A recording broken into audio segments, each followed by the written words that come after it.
مسجد نبوی سے بھی گزر ہوا، وہاں پر دیکھا آپ نے کہ ایک قاری پڑھ رہا ہے، اس کے پیچھے 2 آدمی ہیں، کسی کے پاس پیچھے 4 آدمی ہیں، کسی کے پیچھے 6 آدمی ہیں، کوئی آدمی اکیلا ہی پڑھ رہا ہے۔ مسجد نبوی میں 10 یوں امام بنے ہوئے ہیں اور سب لوگ زور زور سے پڑھ رہے ہیں، کوئی کسی کی نہیں سن رہا۔ آپ نے کہا یہ تو بہت برا ہو رہا ہے۔ قرآن جب پڑھا جائے تو خاموش رہو اور اس کو سنو، حکم یہ ہے۔ اور یہ سب لوگ سن کوئی بھی نہیں رہا ہے، سب لوگ شور کر رہے ہیں ایک دوسرے کی آواز سے، اپنی آواز ٹکرا رہے ہیں، قرآن کی مخالفت کر رہے ہیں۔ چلے آئے، سوچا کہ اگر ان تمام کو ایک قاری کے پیچھے جمع کر دیا جائے تو کیسا رہے گا۔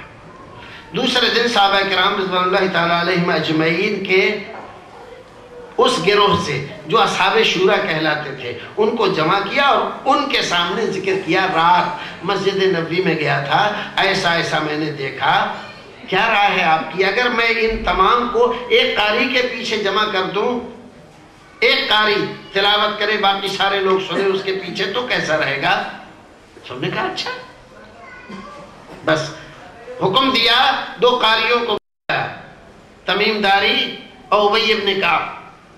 یہ صحابہ کرام میں مشہور قرامین کا شمار تھا۔ دونوں حضرات کو بلایا اور کہا کہ سنو، آج سے آپ حضرات مسجد نبوی میں امامت کریں گے اور سارے لوگوں کو تراویح آپ پڑھائیں گے۔ اس روایت میں یہ بھی تذکرہ ہے کہ 8 رکعت پڑھائیں گے۔ کہاں ہے یہ روایت؟ حدیث کی اکثر کتابوں میں ہے اور موطا میں۔ حضرت عمر بن الخطاب رضی اللہ تعالیٰ عنہ نے حکم دے دیا، دوسرے دن سارے لوگ ایک قاری کے پیچھے جمع ہو کر تراویح پڑھنے لگے۔ حسب معمول آپ پھر رات کو نکلے دیکھنے کے لیے تو دیکھا کہ سارے لوگ ایک ساتھ جمع سے نماز پڑھ رہے ایک قاری کے پیچھے۔ تو جب آپ نے یہ ملاحظہ فرمایا تو آپ کی زبان سے نکلا، نعمت البدعۃ ھذہ، نعمت البدعۃ ھذہ، یہ کتنی اچھی بدعت ہے۔ یہاں بدعت کا ترجمہ ہم نے بدعت کر دیا، کیوں؟ اس لیے کہ ہمارے بھائیوں کا استدلال اسی سے، ورنہ ان کے کہنے کا مطلب تھا کہ یہ نیا طریقہ کل کے مقابلے میں کتنا اچھا ہے۔ ہمارے بھائی اس سے استدلال کرتے ہیں کہ نہیں، بدعت حسنہ ہے، کیونکہ حضرت عمر نے کہا، کیا کہا؟ نعمت البدعۃ ھذہ، انہوں نے بدعت حسنہ کہاں کہا؟ پھر اس سارے واقعے کو نظر انداز کر دینا جس چیز کو انہوں نے کہا، اور اس سے ایک نئی چیز نکال لینا، یہ اللہ سے ڈرنے کی چیز ہے۔ صحابہ کرام پر ایسا الزام لگانا، ان کو یہ کہہ دینا کہ انہوں نے بدعتیں ایجاد کی، بہت بڑی جرأت کی بات ہے۔ رسول اکرم صلی اللہ علیہ وسلم نے جب حکم دیا